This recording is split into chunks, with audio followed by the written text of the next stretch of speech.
அஸ்ஸலாமு அலைக்கும். வாங்க ஒரு குட்டி மினி விலாக் பார்க்கலாமா? வாங்க பார்க்கலாம். இப்போ என்ன பார்க்க போகிறோம்னா, சூப்பரான செட்டிநாட்டு காடை கிரேவி. இது ரொம்ப சூப்பராக ஜம்முன்னு இருக்கும். வாங்க எப்படி செய்யணும்னு பார்க்கலாம். இப்போ காடை எடுத்து வச்சுருக்கேன். நான் 3 காடை எடுத்து வச்சுருக்கேன். 2 தக்காளி சர்வ் பண்ணி வச்சுருக்கேன். 4 பெரிய வெங்காயம் சர்வ் பண்ணி வச்சுருக்கேன். அடுப்பில் ஒரு சட்டி எடுத்து வச்சுக்கலாம். அதில் எண்ணெய் சேர்த்துக்கலாம். தேவையான அளவு எண்ணெய் சேர்த்துக்கலாம். எண்ணெய் சேர்த்து மிஸ் ஆகிடுச்சு. எண்ணெய் சேர்த்து எண்ணெய் காஞ்சதுக்கப்புறம் ரம்பத்தலை சேர்த்துக்குவோம். ரம்பத்தலை இருந்தால் சேர்த்துக்கலாம், இல்லாட்டினா வேண்டாம். ரம்பத்தலை சேர்த்தா ரொம்ப வாசமாக இருக்கும். இப்போ வெங்காயத்தை ஸ்வாப் பண்ணி வச்சுருக்க வெங்காயத்தையும் சேர்த்து நல்லா வதக்கி விட்டுக்கிறோம். இந்த வெங்காயம் நல்லா வதங்கணும். நல்லா வதங்கி வரட்டும். அதுக்கப்புறம் தக்காளி ஸ்வாப் பண்ணி வச்சுருக்கேன் 2 பெரிய தக்காளி, அதையும் சேர்த்துக்குவோம்.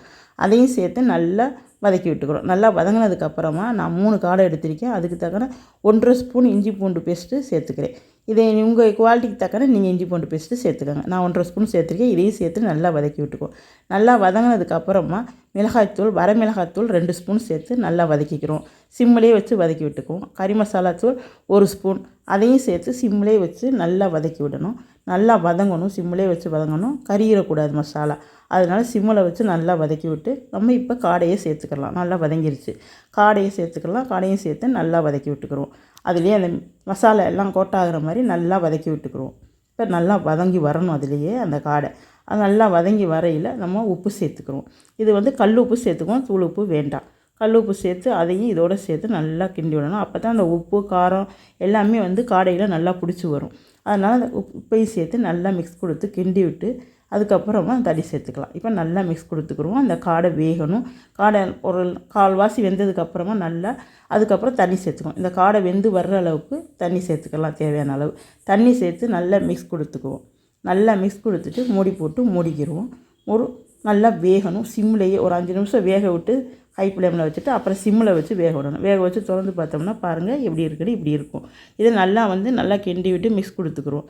நல்லா மிக்ஸ் கொடுத்துட்டு மறுபடியும் மூடி போட்டு நம்ம மூடிக்கிடுவோம். நல்லா கிண்டி விட்டு எல்லா பக்கமும் கிண்டி விட்டுட்டு நல்லா கிண்டி விட்டால் தான் எல்லாம் கீழே மேலே சேர்ந்து நல்லா வெந்து வரும். மூடி போட்டு மூடி வச்சோம்னா ஒரு 5 நிமிஷம் சென்று மறுபடியும் திறந்து பார்த்தோம்னா கிரேவி சூப்பராக ஜம்முன்னு ரெடியாகி வந்திருக்கும்.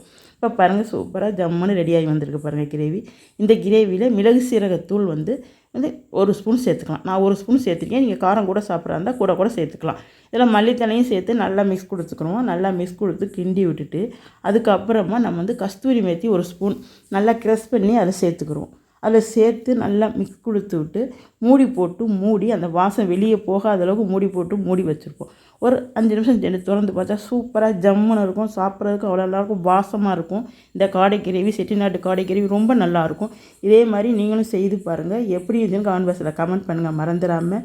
இந்த வீடியோ பார்த்த அனைவருக்கும் நன்றி. அடுத்த ஒரு மினி விலாக்கில் பார்க்கலாம். பாய்.